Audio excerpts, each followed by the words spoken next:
Sí.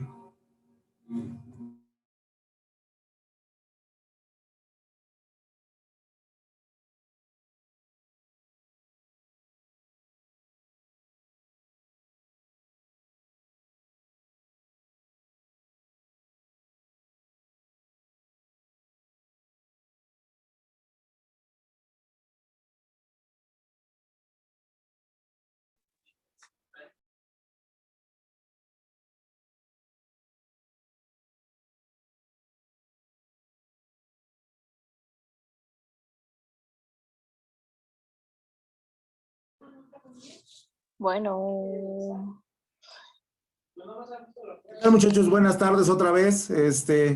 Vamos a dejar unos segunditos para ver si se conectan a alguien más y ya comenzamos. ¿Vale? Este, Ahorita que se conecten todos, vamos a hacer una pausa para comentarles lo de sus exámenes, porque era importante. Por ahí yo no había tenido como la información completa de cómo iba a estar, pero bueno, ahorita lo comentamos. En lo mientras, o por el momento, vamos a compartir nuestra pantalla con nuestro tema número 9.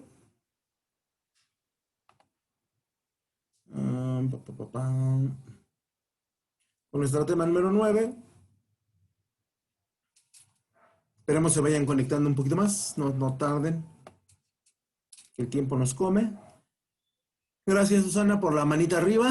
Y bueno, pues el día de hoy vamos a ver la problemática contable de las cuentas financieras. ¿Sale? Cuando nos referimos a las finanzas, nos referimos también, evidentemente, a la parte contable. ¿Vale? Por lo tanto, sí es importante que nosotros hablemos de la estructura contable. Si se dan cuenta, hemos hablado de los clientes, de los proveedores, de las mercancías. Hemos hablado de prácticamente las cuentas que componen el proceso contable. ¿Alguien más está por ahí conectando? Sí. Y admitir. ¿Sale? Ya los tenemos ahí. Y entonces una cuenta no es otra cosa más que un elemento del balance, ya sea de pagos, de comprobación, ya sea el balance general, y incluye la adquisición neta de ventas y de activos y de pasivos. En general, una cuenta es no quiere cambiar, es el elemento por el cual nosotros denominamos a los nombres de las operaciones que realizamos dentro de la empresa y dentro del proceso contable.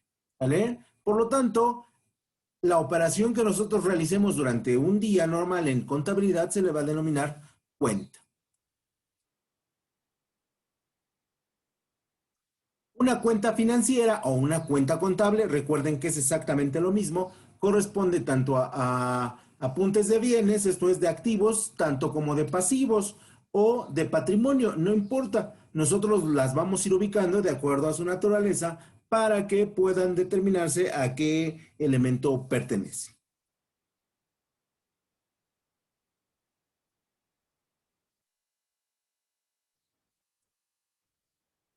Dentro del manejo de las cuentas, nosotros vamos a tener, no, y digo en el video, no en todas las empresas, porque esto depende de tamaño, básicamente un área de tesorería o el departamento de tesorería.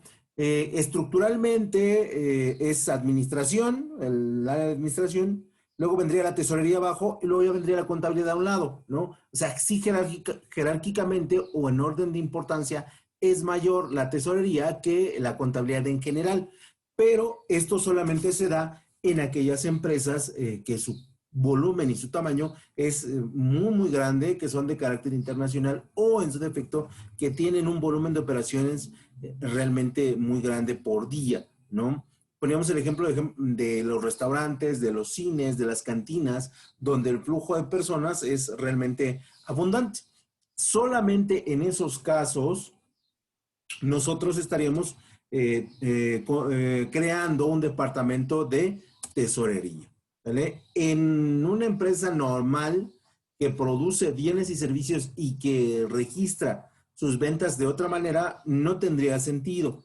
¿Por qué? Porque tendríamos que crear un departamento y crear un departamento es generar empleos y generar puestos y generar más dinero que a lo mejor lo podríamos utilizar en otra estrategia administrativa.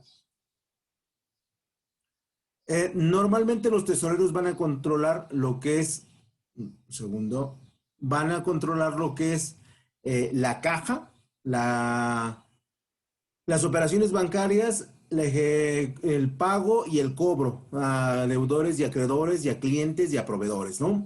Entonces, aquí tenemos varias cuentas que encontrar. El primero es la cuenta de caja, ¿no? Que es la cuenta que más mueve el dinero, porque la caja es como el monedero de la mamá, ¿no? O la billetera del papá, que siempre se están moviendo, se llenan y se vacían, se llenan y se vacían. Lo mismo sucede con esta cuenta de caja. Luego tendremos lo que son nuestras operaciones bancarias, que hoy en día, bueno, se utiliza muchísimo ya por la banca electrónica.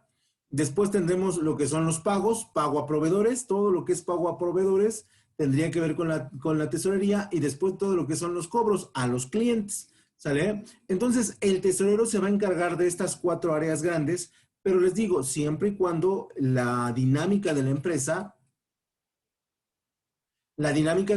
así no lo solicite. Por lo tanto, no debemos confundir la tesorería con la contabilidad, porque son elementos complementarios, pero en esencia diferentes. ¿Vale?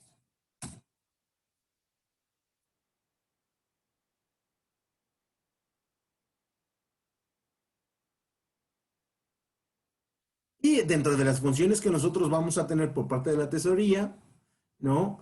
Va a ser un órgano también de revisión y de control por parte de los elementos contables y administrativos. Es un puente de enlace, digamos que entre la administración y la contabilidad va a estar la tesorería, porque nos va a estar fiscalizando y nos va a estar evaluando, incluso como un órgano auditor, ¿sale? Va a revisar algunas funciones de desviaciones del presupuesto y del resultado real entre lo que contabilidad nos dice y lo que administración registra. Ahí va a encontrar puede encontrar diferencias y un mal manejo de las operaciones que estamos realizando. En la tesorería se diseñan políticas de cobro y pagos a las empresas. Esto es en qué periodos les podemos pagar y cuánto podemos pedir en términos de materiales. Vamos a gestionar los cobros y los pagos, como decíamos, a clientes y proveedores. Vamos a diseñar los presupuestos porque estas empresas reciben dinero como por oleadas, ¿no? Esto implica que haya periodos en los que reciben mucho dinero, a lo mejor por época fuerte de la actividad de la empresa, y habrá épocas en las que recibe poco dinero. Entonces ahí tenemos que diseñar presupuestos que se ajusten a cuando hay temporada fuerte y cuando hay temporada baja. También la tesorería busca fuentes de financiamiento, ¿no? A través de endeudamiento, a través de préstamos, a través de, por ejemplo, los intermediarios financieros. Ellos se van a encargar de buscar el mejor contacto para que podamos lograr un préstamo para las necesidades de nuestra empresa, que normalmente van a ser para ampliar el negocio, ¿no? También va a gestionar malos manejos por parte de contabilidad o malos manejos por parte de algún grupo ya sea de ventas, ya sea de compras, que estén ahí utilizando el dinero de manera incorrecta. Vamos a estar determinando el factoraje, o sea, vamos a registrar la facturación de todas las operaciones, sobre todo aquellas que son rapiditas dentro de la empresa. Por ejemplo, les decía, en un restaurante, vas, comes, haces una nota, una factura y la registro rápidamente. Entonces, en esos casos, la tesorería nos funciona. Y finalmente, la gestión de riesgo financiero, ¿sale? La gestión de riesgo financiero tiene que ver con cuando solicitamos dinero y qué tantas posibilidades tenemos de pagar ese dinero en tiempo y en forma, ¿no? ¿Por qué es importante la tesorería? Porque maneja organizadamente y planificadamente el ritmo de pagos y de cobros dentro de la empresa, ¿no? Ellos tienen un control muy estricto sobre lo que son los pagos y los cobros que tenemos que hacer durante el mes o durante el semestre o durante la semana, los tienen perfectamente bien establecidos. Es un puente de enlace, también decíamos, entre todos los departamentos, pero sobre todo cuando estamos trabajando mal, ¿no? Y evidentemente determina ciertos cambios o planifica ciertos cambios, sobre todo en la parte económica, cuando ya no, cuando hay problemas en la economía, el Departamento de Tesorería tiene la posibilidad de identificar qué estrategias podría seguir. Normalmente, y lo decía en el apunte, los tesoreros ganan muy buen dinero. Ganan más que un contador e incluso algunos, por la situación de la misma empresa, ganan más que los administradores. Y esto es debido pues a la capacidad que estos tienen de hacer que la empresa funcione en términos de el dinero que tiene disponible.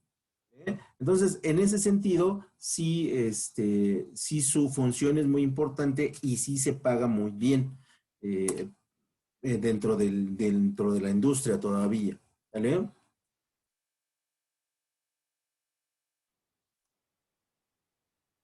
Y después de que tenemos la parte de las cuentas y la parte de la tesorería, vamos a hacer un ajuste de personificación. Los ajustes de personificación no es otra cosa más que establecer un nombre que identifique la operación de la cuenta que estamos registrando. Esto es, si yo le voy a vender solamente productos a adultos mayores, entonces el ajuste de por personificación va a decir pago, venta a personas mayores de 60 años. Es un ajuste de cuenta que nosotros hacemos en lugar de llamarles simple y sencillamente clientes. Esto se debe fundamentalmente porque queremos tener un mayor control sobre lo que estamos trabajando, sobre las operaciones que estamos manejando, o porque el volumen de personas, en este caso de los adultos, es muy grande y nosotros, básicamente nuestra actividad primordial se fundamenta en ellos. Entonces, podemos hacer un ajuste a los nombres de las cuentas que ya conocemos y podemos estructurar un nombre que identifique perfectamente la función que estamos desarrollando. Por lo tanto, habrá lugares donde ustedes van a ver su método contable y tienen nombres de cuentas que pueden desconocer, pero que reflejan una actividad muy particular. Es importante la personificación de las cuentas porque permite reconocer con más claridad lo que está pasando, ¿vale? Y por lo tanto, nosotros ejercemos un mayor control sobre las actividades. Esto nos permite que nosotros tengamos, desde el punto de vista contable o desde el punto de vista de la tesorería, tengamos un control más estricto sobre las operaciones que estamos considerando y que pretendemos que nos lleven a mejores resultados. Por lo tanto, ustedes dentro de sus libertad como administradores o libertad como equipo de contadores es personificar o darle un nombre específico a las cuentas con las que cuenta su empresa. Es válido, por supuesto que es válido y por supuesto que se vale. Es decir, que por cada proveedor se debe abrir una cuenta si así si así lo determina tu proceso contable, es válido, ¿sale? Si tu empresa es muy pequeñita, si tu empresa es muy pequeñita, lo ideal es que solamente abras una cuenta de proveedores. Pero si tu empresa es muy grande en términos de operaciones, en términos de el manejo con los proveedores, sí podrías ponerle un nombre específico a los proveedores y ahí estarías haciendo un ajuste de personificación. No, no hay ningún tope, ¿no? Esto solamente lo determina la empresa porque, repito, nos sirve como un método de control. Y si tú quieres poner el cliente A, B, C, D hasta la Z o la W o la Y, es correcto, no hay ningún problema, siempre y cuando no te equivoques en la hora de registrar a uno o a otro cliente, porque entonces ahí sí tenemos un problema de consistencia. Pero si tú quieres poner el proveedor del A al Z, no tenemos ningún problema porque tú dentro de tu proceso contable estás personificando las cuentas. Y sí, sí es válido y sí es permitido y sí es correcto desde el punto de vista contable, ¿sale? Y desde el punto de vista financiero. Y para las bajas de estas cuentas o las altas, evidentemente, que sería un poquito más adelante, este, A ver si ahorita lo alcanzamos a ver. Tú tendrías que dar de baja dicha cuenta. Esto es, tú la tendrías que saldar. Del régimen. No, a ver, creo que ahí hay una confusión entre conceptos. ¿Hay uno para cuentas o altas? ¿Hay algún? No. Cuando tú abres una cuenta contable, estas no pertenecen a ningún régimen fiscal, ¿no? Estas no tienen ninguna vinculación con Hacienda o con ninguno de los elementos que tengamos ahí disponibles de Hacienda. Por lo tanto, lo único que haces es tú la registras en tu sistema contable y no tienes que dar cuenta de cuántas cuentas de proveedores tienes, porque al final las vas a registrar en una sola cuenta, ¿sale? Por eso te decía que aquí depende de la empresa qué tanto quieras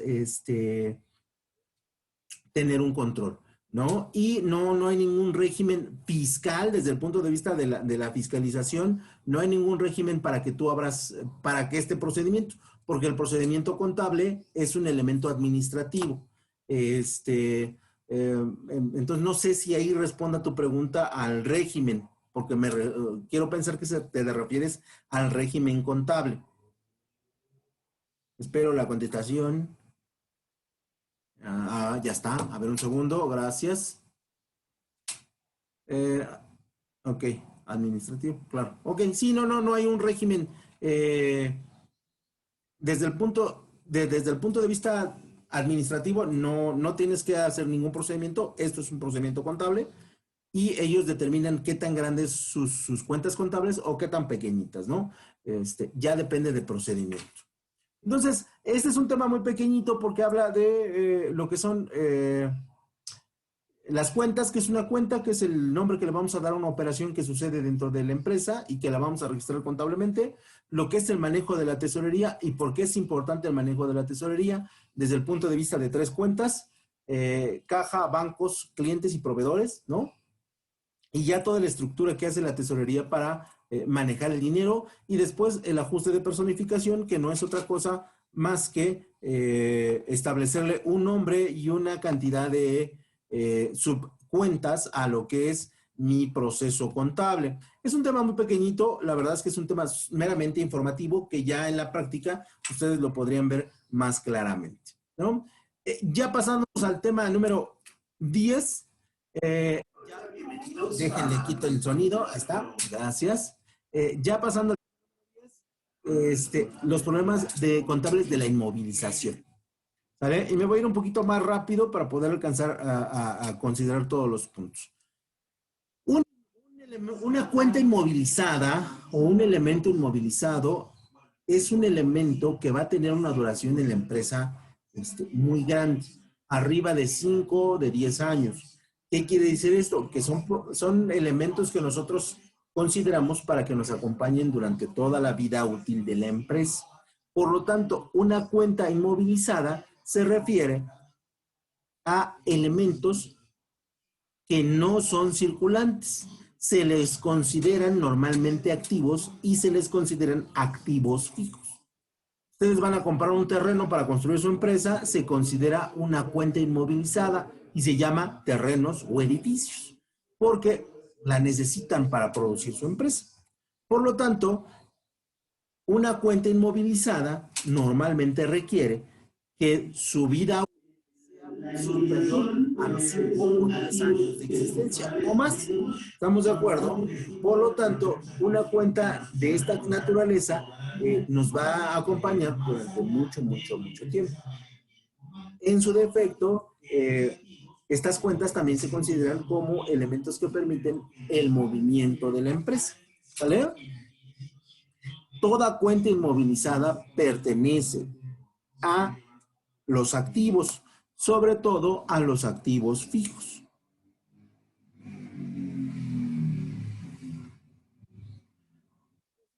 La inmovilización es el conjunto de bienes físicos de gran duración necesarios para que la empresa pueda desarrollar su actividad, ¿vale? Terrenos, edificios, equipos, maquinaria, equipo de transporte, equipo de comunicación, que serían los fundamentales para que ustedes puedan realizar su trabajo sin mayor problema. ¿Sale? Normalmente dentro de las cuentas inmovilizadas tenemos lo que es el proceso de construcción, ¿no? Cuando es una obra negra, cuando está a 3/4 o cuando es una obra terminada, los bienes naturales, ¿no? Que pueda tener la empresa, la maquinaria. Cuando hablamos de bienes naturales, se refiere a la extensión de tierra. Hay empresas que son muy grandes y que, bueno, tienen, en México se le conocen como hectáreas, ¿no? 1000 metros cuadrados, 1 hectárea. Y entonces, los bienes naturales es que por la empresa pasa un río y pues ese cachito que pasa a mi empresa es un bien natural. Muchas empresas, sobre todo las mineras, los utilizan para vertir ahí sus químicos. No es lo correcto, no es lo ideal, pero eso pasa. Y el Estado no les puede decir nada porque es un bien natural que ellos poseen, ¿no? Imagínense que tienen una empresa minera y van excavando hacia abajo. No importa cuánto excaven, es parte de su bien natural. Entonces, a eso se le considera un bien inmovilizado. También los bienes naturales se pueden considerar con ese nombre. ¿Sale? Después tendríamos lo que es la maquinaria.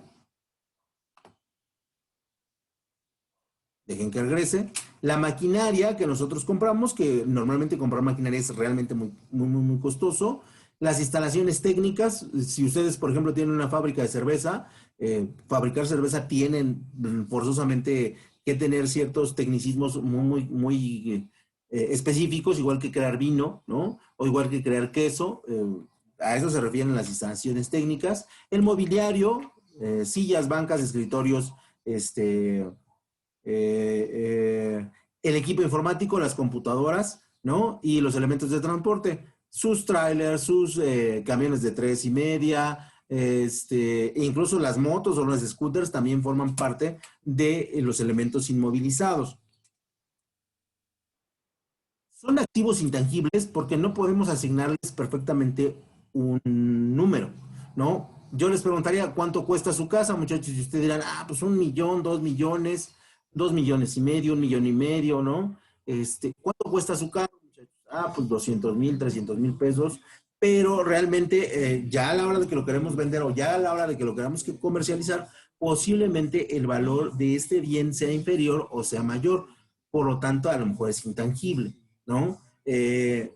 Comprar una maquinaria de hace 15 años y ponerle un precio hoy resulta realmente difícil. O vender un terreno también resulta difícil porque dependerá de como muchas variables para determinar el precio del bien.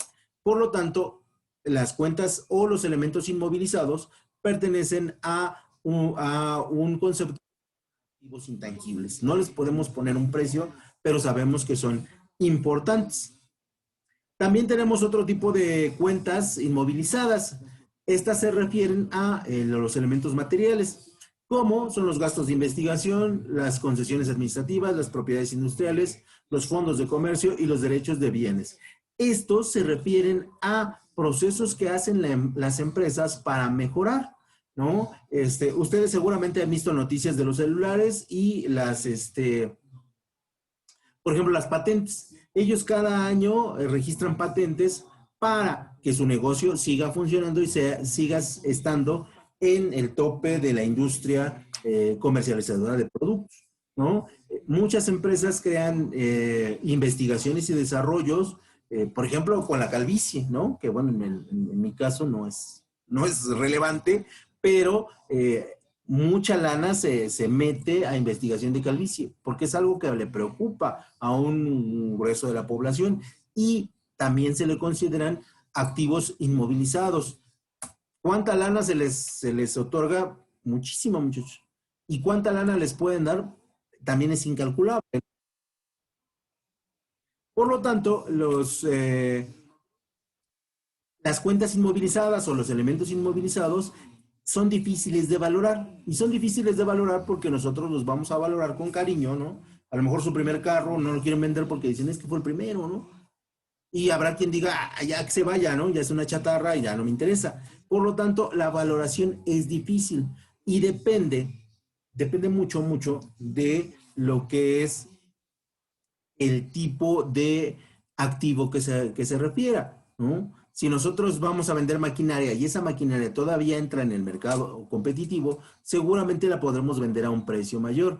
Pero si queremos vender maquinaria que ya no está en el terreno competitivo y que ya no puede producir muchos, seguramente el valor de, de esa cuenta inmovilizada será menor. Por lo tanto, nosotros siempre establecemos que la venta de este tipo de productos normalmente se da ya cuando han excedido su vida útil, cuando le han dado una o dos vueltas a su vida útil, sobre todo, por ejemplo, en el caso del equipo de transporte, ¿no? Que ya hay camionetas o camiones de 20 años y que en términos de su vida útil ya la han rebasado y ya están totalmente por fuera de lo que podría darme como utilidad dicho equipo. Por lo tanto, es difícil asignarles un precio, es difícil venderlos y, bueno, más difícil es que alguien no los compre, ¿no? Para poder dar de baja una cuenta inmovilizada, tenemos que cancelar esa cuenta, es decir, que ha perdido total valor dentro del mercado o que ha tenido el periodo de vida útil que se le había reconocido, ¿no? Si yo les digo cuánto tiempo les debe durar una televisión, muchachos, o una pantalla, ustedes me dirán 5 o 6 años. Después de ese sexto año, honestamente, si se les descompone, pues no se van a poner a llorar porque estaba dentro de ¿qué? Dentro de lo esperado que esa computadora fallara, perdón, esa pantalla, ¿no? Si compran una computadora, saben que al 10º año ya es un milagro que la computadora jale los programas actuales.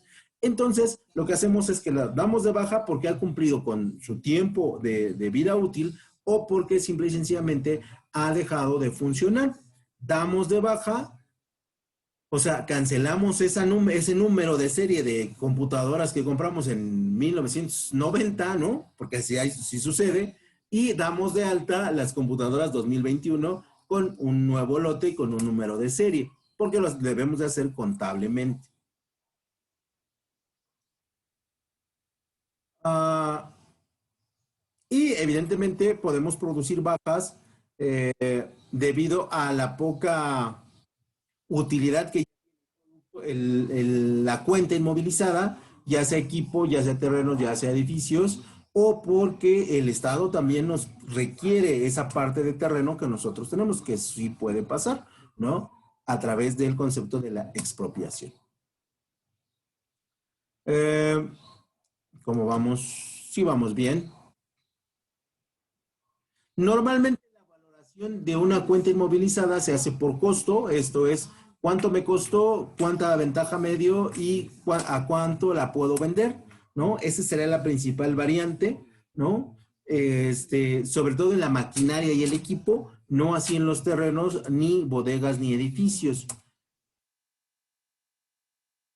Y entonces nosotros vamos recorriendo lo que es cómo una cuenta inmovilizada a través de su factura, a través del costo, a través del precio del mercado, porque todavía puede haber maquinaria o equipo en el mercado que podamos vender. Y bueno, ya tendrá que haber muchas mezclas. Normalmente lo que nosotros ajustamos es establecer la factura. Yo sí, como requisito, o bueno, como recomendación, siempre les digo que guarden sus facturas de lo que han comprado, porque luego estamos en la necesidad de venderlo y la vendemos a un precio inferior, ¿no? Porque no tenemos factura, ¿no? Porque no la guardamos, no tuvimos esa delicadeza.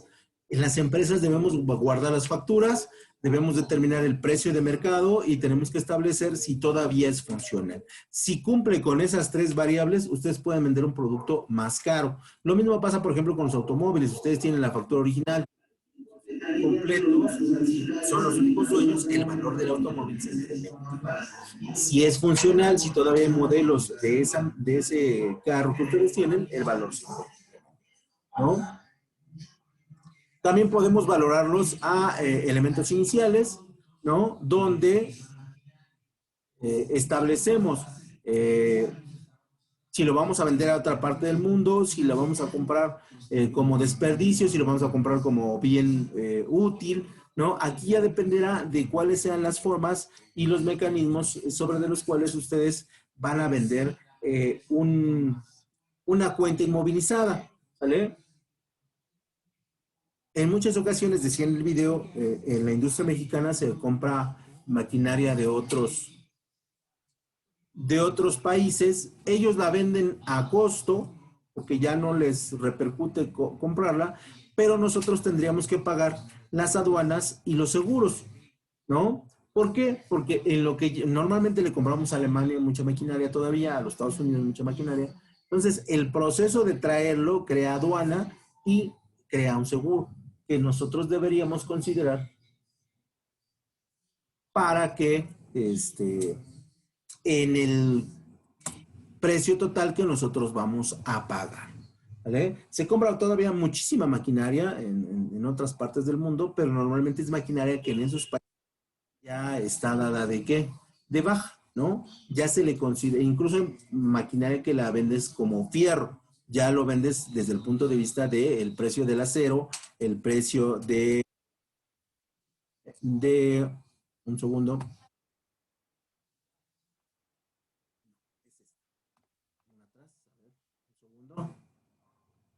Ah, de sí, entonces sí vamos bien. Un segundo, perdón, es que se movió la diapositiva. Entonces decíamos que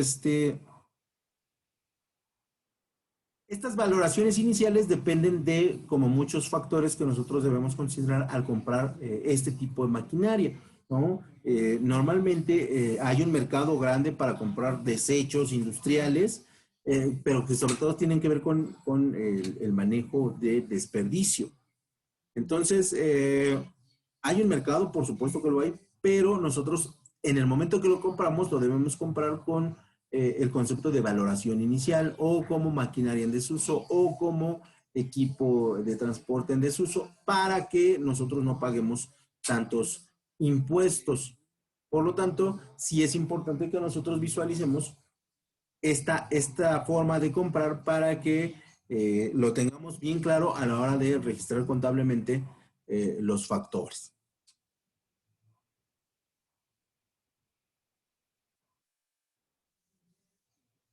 Normalmente si compramos elementos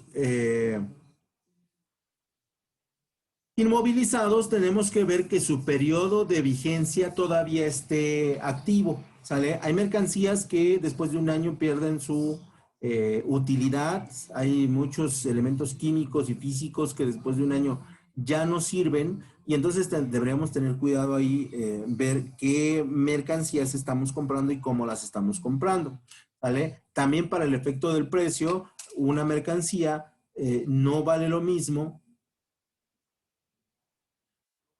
mismo cuando ha pasado su proceso de arranque de producto. Seguramente han visto los celulares, ¿no? Para hacer el ejemplo, un celular cuando acaba de salir tiene un precio de salida y después de un año tiene un precio, se le conoce tal vez en algunos lados como de entrada, ¿no? Y después de 2 años o 2 años y medio, seguramente el celular tendrá, si todavía existe en vitrina, en aparador, tendrá un precio de salida. Lo mismo sucede con este tipo de cuentas inmovilizadas, sobre todo que tienen que ver con el equipo de transporte, la maquinaria, el equipo, ¿no? E incluso alguna parte de terreno. Porque hay empresas que sí, bueno, por circunstancias ajenas a ellas, tienen que vender terreno. Seguramente le va a pasar a Cinemex, ¿no? Que dice que va a cerrar. Esos espacios que sean suyos, rematar, serán otra cosa y ahí tendrás que venderlo como una cuenta inmovilizada.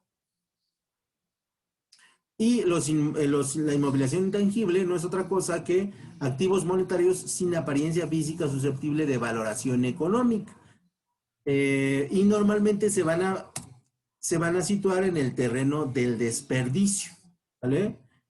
Es muy difícil valorar una mercancía que es desperdicio a los ojos de la empresa, pero que a los ojos del comprador resulta que todavía es una buena inversión. ¿Vale? Entonces, aquí sucede prácticamente el mismo proceso. No le podemos poner un precio exacto porque para nosotros es desperdicio y es un intangible. y no queremos desarrollar un proceso por el cual lo vendamos a un precio mayor y nos genere impuestos. Por lo tanto, la inmovilización de intangibles tiene que ver con una valoración que se le da desde el punto de vista del que lo quiere comprar y no así del que lo quiere vender. También hay inmovilizaciones para gastos, ¿no? Cómo ponerle precio o cómo establecer la utilidad que me va a dar un y desarrollo, ¿no? Porque ni siquiera sé si vamos a poder crear, por ejemplo, la vacuna del COVID, ¿no? Alguien se arriesgó, seguramente la empresa Pfizer se arriesgó a montarle lana, pero difícilmente sabe, ¿no? Puede tener una estimación, pero no sabe en realidad al principio del desarrollo qué beneficio o cuánto beneficio le va a dar, porque es imposible calcular, porque es imposible determinar si va a tener éxito o no. Entonces, aquí lo que hacen las grandes empresas con este tipo de gastos de investigación es establecer un mínimo a ganar y les dice a sus inversionistas, ¿saben qué? Que si la vacuna se logra, ustedes se van a llevar el 3% sobre la venta total del producto, ¿no? Y habrá quien le entre, habrá quien no le entre, pero el que le entre con mucho dinero, seguramente hoy está, bueno, pues muy contento porque al final el negocio le salió. Y pues evidentemente dice, bueno, le atiné, ¿no? Y ya se puede despreocupar porque seguramente la vacuna le va a dar para vivir toda su vida. Entonces, ustedes pueden invertir en inmovilizaciones intangibles, sí, pero de hacerlo, la verdad es que es muy alto. Es extremadamente alto. Las concesiones administrativas también son inmovilizaciones intangibles. Por ejemplo, el caso del Mexibus, el Cablebus, el Metrobús, que son concesiones que hace la inversión privada a la inversión pública y después de un periodo va a recuperar su inversión. Ahorita la lana se la queda el gobierno seguramente del Estado de México para el caso del Mexibus, Maxibus, no sé cómo se llame, o del Cablebus, pero después de un tiempo de 10 o 15 años, toda la ganancia se la va a quedar la inversión privada que seguramente fue la que invirtió para crear estas estructuras, ¿no? de transportación. Y por lo tanto, el que invirtió difícilmente sabe cuánto va a ganar ya en el largo plazo, pero está seguro de que lo va a hacer. A eso se le llaman inmovilizaciones intangibles. También las propiedades industriales son inversiones que se realizan por la propiedad o por el derecho de uso de una concesión. ¿Sale? La creación de las pastillas de medicamentos son propiedades industriales o de procesos de fabricación son procesos industriales que las empresas pueden vender, rentar o pueden concesionar de manera intangible. ¿Por qué? Porque no saben bien cuánto beneficio les va a dar. Entonces, cuando hablamos de toda la parte intangible en la que nos rodeamos, no a la forma en que no le podemos asignar un precio en su totalidad, pero sabemos que de antemano son muy buenos negocios. Y entonces nosotros, digo, por cuestiones de tiempo no vamos a ver todas las diapositivas, pero sabemos que la inmovilización intangible se refiere a esto, a no poder identificar toda la ganancia que nos podría dar un producto o un servicio, más bien un producto, a partir sus características, ¿no? Y por lo tanto, son negocios, sí, venderlos, es bueno tener un elemento inmovilizado, sí, porque habla de patrimonio. Es necesario en ocasiones venderlo, sí, porque a veces ya su vida útil ha caducado, ¿no? Y por lo tanto, es imposible que nosotros mantengamos un equipo de transporte toda la vida. Muchachos, se me va a terminar el tiempo. Voy a cortar la presentación porque quiero, ¿dónde está?